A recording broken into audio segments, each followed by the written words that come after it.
خبر شامل کرتے ہیں ننکانہ صاحب سے، جہاں پر 31 اکتوبر یوم شہادت حضرت غازی علم دین شہید رحمت اللہ علیہ کے عرس مبارک کا انعقاد کیا گیا۔ مزید اس بارے میں رپورٹ کر رہے ہیں رانا اسامہ اعظم۔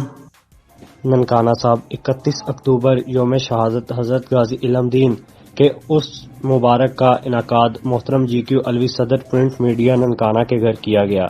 جس میں وکلاء، سیاسی اور سماجی شخصیات سمیت صحافیوں، اساتذہ اور علماء کرام کی کثیر تعداد نے شرکت کی۔ محفل کو ننکانہ صاحب کے عظیم قوال شرافت علی کے کلام نے بہت زیادہ رونق بخشی۔ اس موقع پر صدر پرنٹ میڈیا ننکانہ GQ الوی نے تمام سامعین سے خطاب کرتے ہوئے کہا کہ محمد صلی اللہ علیہ وسلم کے خلاف ہونے والی کسی بھی جارحیت کا منہ توڑ جواب دینے کی طاقت رکھتے ہیں، اور اس موقع پر انہوں نے فرانس میں شائع ہونے والے خاکوں کی شدید مذمت کی اور حکومت وقت سے مطالبہ کیا کہ فرانس سے کسی قسم کا لین دین نہ کیا جائے اور فرانس کی ہر چیز پر مکمل طور پر پابندی لگا دینی چاہیے۔